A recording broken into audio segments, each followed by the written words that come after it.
lot of times people who have a hard time with believing in God, the one thing they point out is, where's the miracles today? I don't see a burning bush in my backyard, but it's these inner miracles, these miracles that are just really inside of us, our souls being, there's healings, there's people, one of the funniest stories I read this past week online, there's this little girl, okay? And she's in the backyard praying for God. I want a cat, I want a cat, I want a cat. And this is a true story, all right? So listen and hear it out. I want a cat, I want a cat, I want a cat. Please, God, give me a cat.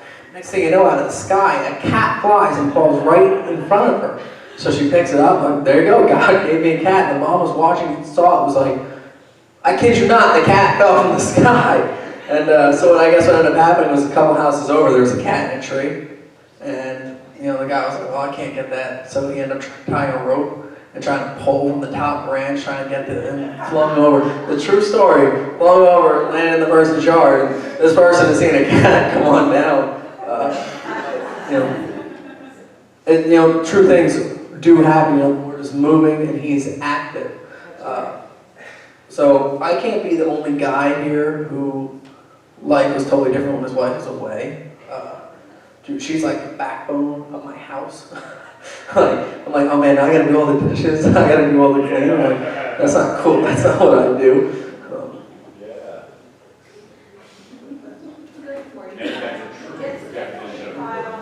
Oh, it's totally different, yeah. I'm like, last night I'm trying to do all the cleanup, and listen, there's a reason I don't do dishes, it's because I'm bad at it. So I'm like, putting them away this morning, I'm like, there's crust on this plate, put it back in to wash it. Oh, this pan's still dirty. I'm not good at it, so it's a total culture shock for me. I'm still waiting for my wife to get back. She'll get back at some point today. So I want us to open up to Proverbs chapter 29. What an awesome worship leader she was. Oh, yeah. Thank you. Yeah, she plays a little bit younger. She's been practicing. She played a lot more when she was younger.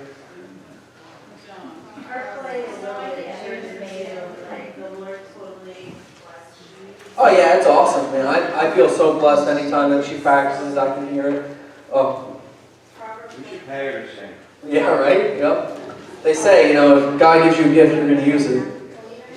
So we're going to be Proverbs 29. So when you do a job interview, all right?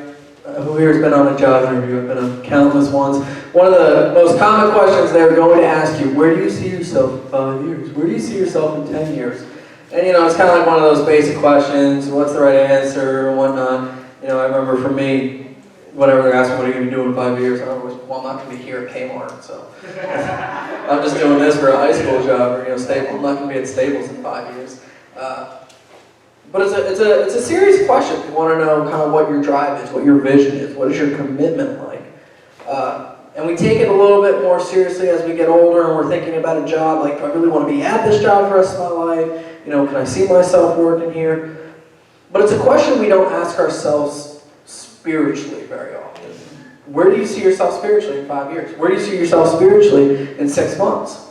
Where do you see yourself spiritually next week? We don't often think about that. We just kind of go with the flow and see what God does to us.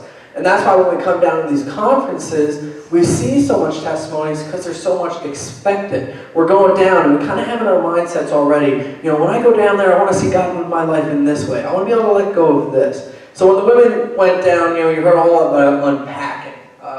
For any of us who are kind of curious of what that means, it's picture like this luggage, this suitcase, okay? And you're just throwing everything that is burning you down inside of that luggage. You got grief, you got anger, you got strife, you got sin, you got anything, stresses, whatever it is that's pulling you away from the Lord, we just pack it into that bag, okay? We're just packing it and overstuffing it. And the cool thing about a bag is, it doesn't matter how overstuffed it is, if you get that zipper done, it looks nice. We see the outside looks nice, no one knows what's inside of it. It's like my work truck.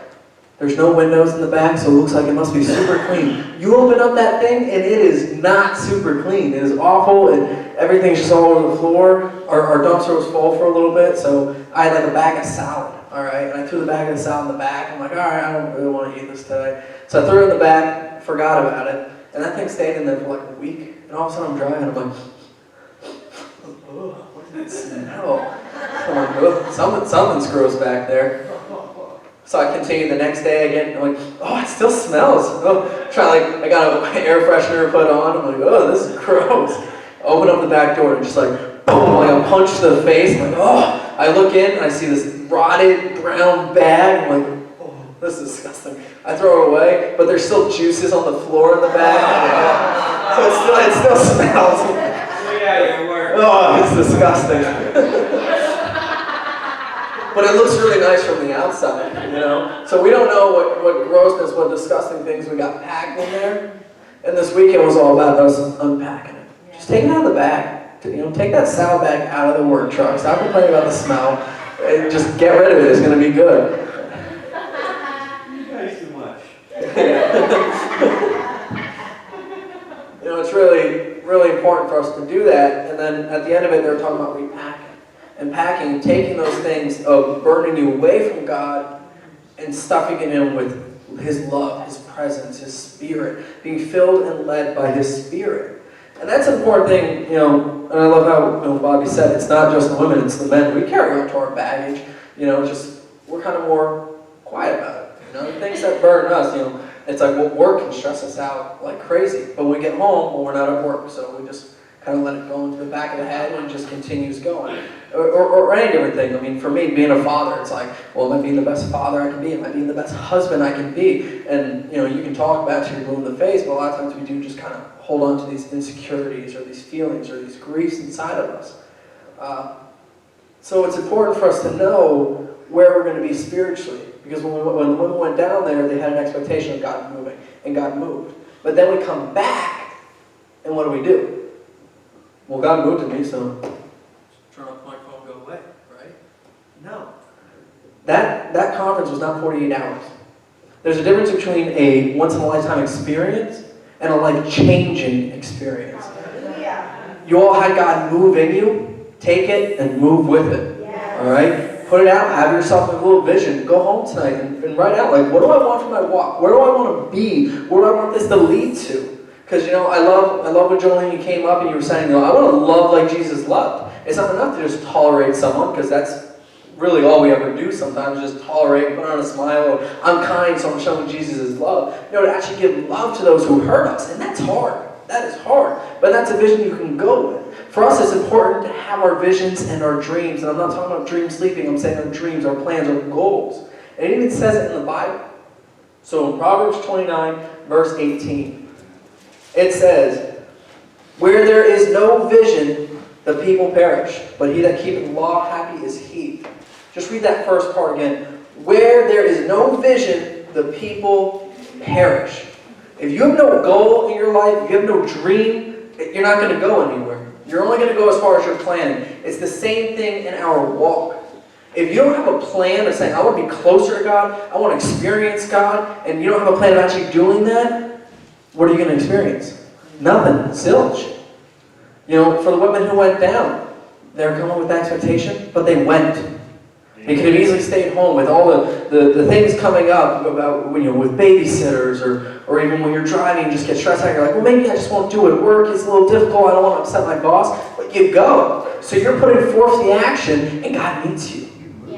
And it's the same thing with all of our walks for us men. It's so easy for us to say, well, I just want to feel God's presence, but then just go and sit and watch TV, or just go and, you know, hang out online or hang out with friends, and we're like, well, I just don't feel God in my life. But what action are we putting forth to receive God in our lives, to receive God's love in our lives? We put so many other things important. The ultimate thing we need to have is persistence. Listen, there's going to be times where you're going to fall down. Picture a little kid walking, okay? When they first start walking, they get up and they're balancing and they're grabbing a whole bunch of different things, whether it's the furniture, the end table, the couch. But what's the number one thing they're mainly going to be grabbing onto? Your leg. You know, they pull themselves up, and then they grab onto your hand, and they're kind of like awkwardly, like just getting their feet there. They're going to fall constantly, but each time they fall, they're constantly looking back at you to get them back up and keep walking. That's our walks. Our walks, we're going to fall. We're going to have failures. We've got to keep looking up to our Father, our God, and say, hey, pick me up and help me get these steps forward. It's that persistence of keep on moving. We might pray for something, and it might not happen right away. We might pray for something for 6 months, and it might not happen right away. But it's to keep on going. In Ezekiel 1:10, it talks about the 4 faces of God. All right, so Ezekiel had a vision. He saw 4 faces of God. And one of them was an ox. Why is that important? Because ox are very persistent. They just keep on going. It doesn't matter what they go through. It doesn't matter what the weather is. You put that, that plow on the back of them, and they're going to walk all day long. The settlers, when they were going out west, you know why they didn't use horses or mules or donkeys? Because the ox were going to go in and day out. They were slow, but they weren't going to get tired, and they weren't going to stop. Oh, here's this creek that they had to go through. The ox is just going to keep on moving. It's muddy. The ox is just going to keep on moving. They're not going to get scared of anything. They're just going to keep on going. We need to have that persistence of an ox to just keep going in our walks. Because again, we're not going forward. We're going nowhere. I want us to flip over to Genesis chapter 32.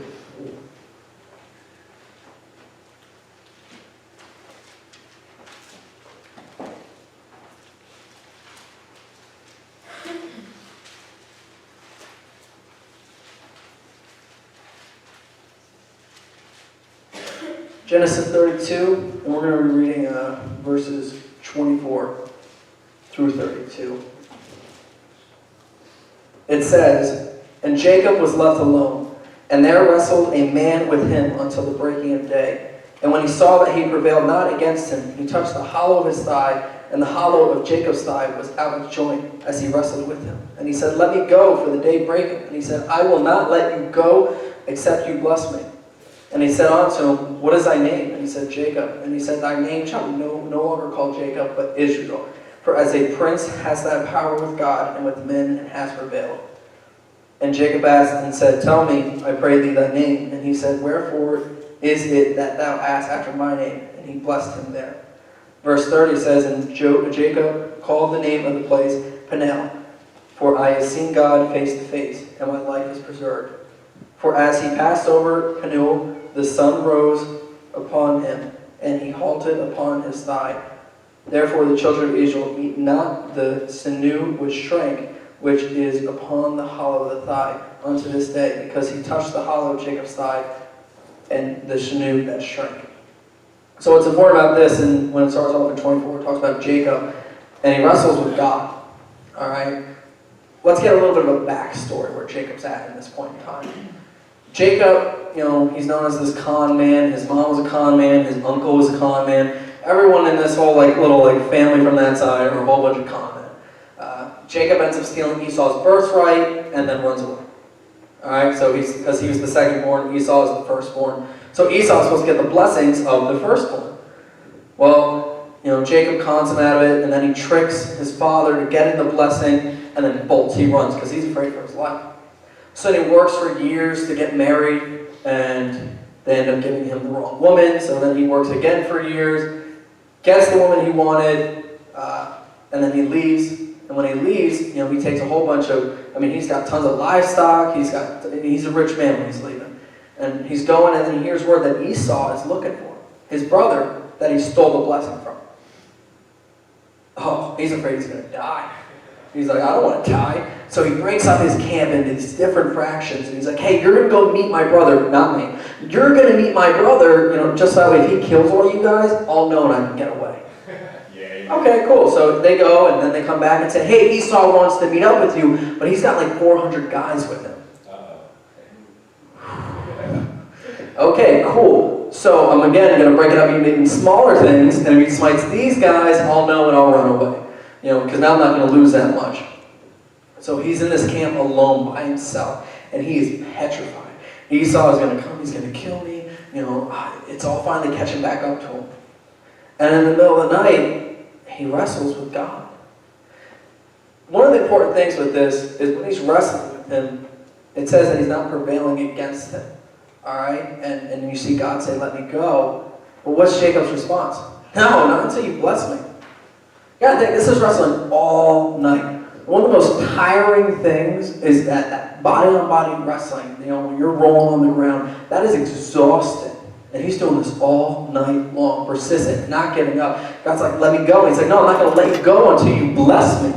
I'm not giving up. I don't care if I have to be here all night. So then when the morning breaks and he gets the blessing, why? Because he didn't quit. He gets a name change, a totally different person. Jacob, whose name meant con man, now he's being called Israel, where you see where his children just become so bound, become the nation, children of Israel. So you see this happen. He's persistent. He's like, no, I'm not going to let you go until you bless me. Why? He needed a blessing. Jacob was fearful because he was going to die. He knew he did wrong in his life and it was catching up to him. But he grabs onto God and says, I need that blessing. I need your life change in me. And that's what happens, and God does it for him. Where do we see that? We see that so many times. This book, this Bible, listen, it tells us that he is greater is he that is in me than in the world. It says that I do all things through Christ who strengthens me. It says, let me not be weary in well-doing, because I will get my reaping. When we're doing things in the right way of the Lord, when we're persistent, it doesn't matter when bad things are happening to us. Don't get caught up on that. Don't get upset. Don't say, woe is me, and get in that bad attitude. But continue doing well unto the Lord, because there will be a day of reaping. And we can only reap what we sow. You ever hear that saying, you reap what you sow? That's from the Bible, where it's saying that what you are putting out is what you can get. I'm not talking about money. That's literally talking about when you're gardening for that field, that farming. Whatever you put out is what you can get. If you don't farm, you're not going to get crops. So if you're not going out and you're not persisting Jesus, you ain't going to get Jesus. You're not going to get his revival in your life. And there's hardships. There are hardships. Right now for me, I'm going through a lot of hardship in my life. It's a difficult time for me and Rebecca. When we were away on vacation in August, we ended up having a miscarriage. And it was hard. It was really difficult. I mean, when it was brought about weeping, man, I wept. I remember we were in the bathroom of that house when we found out, and it just it broke down. You couldn't move. It just didn't feel real.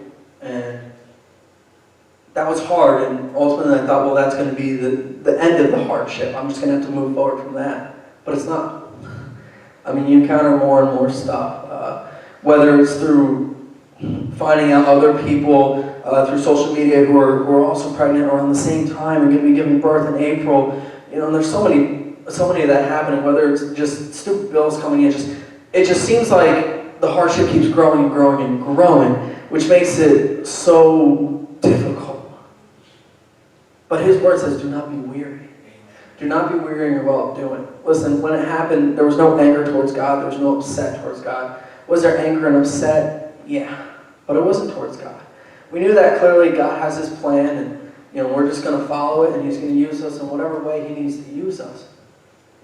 It doesn't make it less hard, it doesn't make it less difficult in our walks. And it's sometimes in our walks we don't understand why, we don't understand how, but we know that there's a how and there's a why. We know that God has his purpose. And that's where we need to be persistent. When we're going through the challenges in life, when we're going through the difficulties, when we're going through the times where we really feel like, when is it going to end? God has an end for us. One quote from Dave Wilkerson.